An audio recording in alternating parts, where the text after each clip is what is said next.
Bismillahirrahmanirrahim. Allahümme salli ala Muhammed və ali Muhammed və accil fərəcəhum. Salam əziz izləyicilər, hər birinizi xoş gördük. Bugün İmam Səccad əleyhissalamın mövlud günüdür. Hər birinizi bu mövlud münasibətilə təbrik edirəm. Allah o həzrətin dünyada ziyarətin, qiyamətdə şəfaətin bizlərə nəsib eləsin.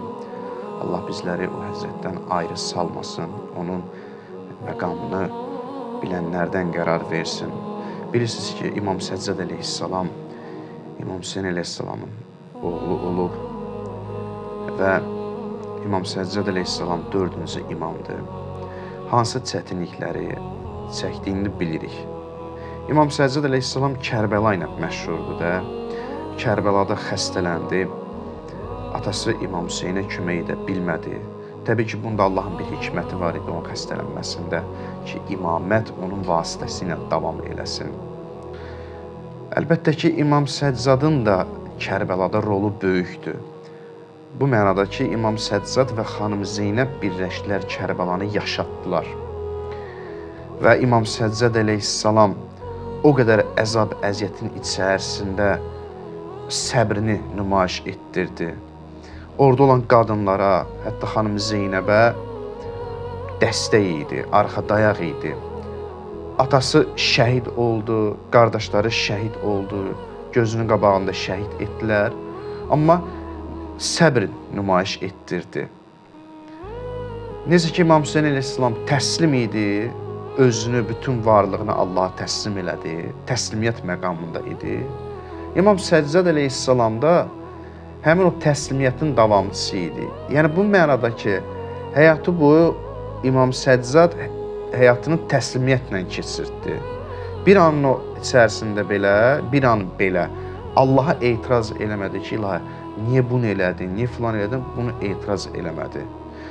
İnsan ən çətin vəziyyətdə olduğu zaman onun bütün əhval-ruhiyyəsi bir-birinə qarışar. Pərakəndəlik olar onun ruhiyyəsində. Olur da başımıza bir çətinlik gəlir, o çətinliyin müqabilində biz pərakəndə oluruq. İşimizi görə bilmirik, çəkilişlərimizi eləyə bilmirik, dərslərimizi oxuya bilmirik. Bir tələbə əgər zəif oxuyursa, onda bir problem var. Ya tənbəldir, oxumur, ya da ki, onun həyat tərzi dəyişib, ailəsində problem var. Nəsə başqa bir problemləri yaşayır. O problemlər psixoloji olaraq ona təsir edir, işlərini davam edə bilmir. İmam Səccad əleyhissalam, təbii ki, nəuzubillah, İmam Səccadda psixoloji bir problem yoxdur. İmam Səccad əleyhissalam o qədər çətinliklərin müqabilində elə bir iş gördü ki, İmam Hüseynin həm Kərbəlasını yaşatdı, həm də Peyğəmbərin dinini qoruyub saxladı. Yəni, İmam Səccad da böyük bir iş gördü. Neynədir? Nə iş gördü? Dualarla yaşatdı.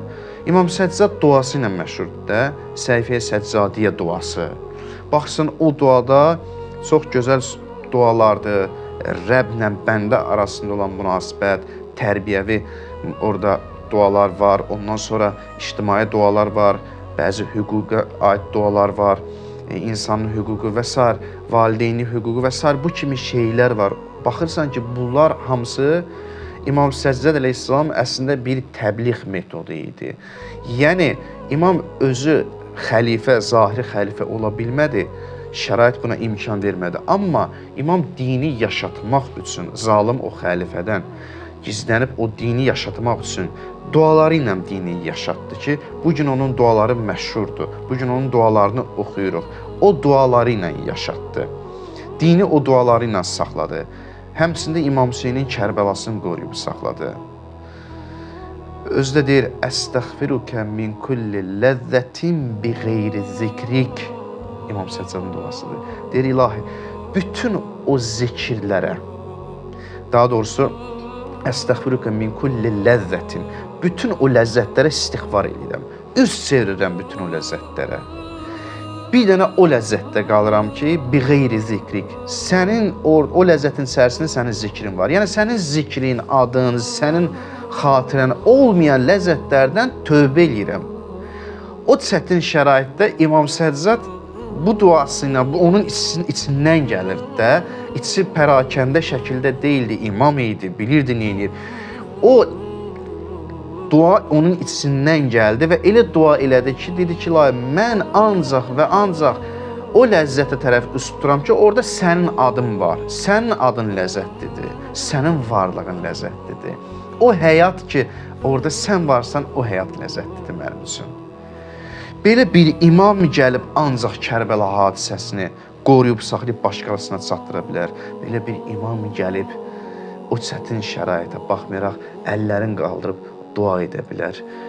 İnsan çətin vəziyyətə düşdüyü an əslində Allaha yaxınlaşmalıdır. Nə qədər çətin vəziyyətdəyik, o qədər Allaha yaxın olmalıyıq. Ariflərin həyatına baxırsan, imamlarımızın həyatına baxırsan, Peyğəmbərin həyatına baxırsan, nə qədər çətin vəziyyətdədir, o qədər Allaha yaxınlaşmalıydı, yaxınlaşmalısan.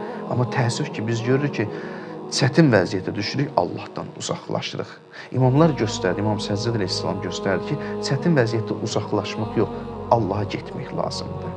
Allaha tərəf qaçmaq lazımdır. Fəfirru ilallah, Allaha tərəf qaçsın. Çətin vəziyyətdə də Allaha tərəf qaçsın. Bəla gəlməyib sənə Allahdan uzaqlaşdırsın. Bəla gəlib ki, bəla Allahın ağışıdır.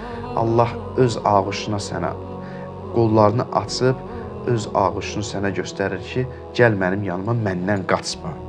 Məndən qaçmamalısan, mənə tərəf gəlməlisən.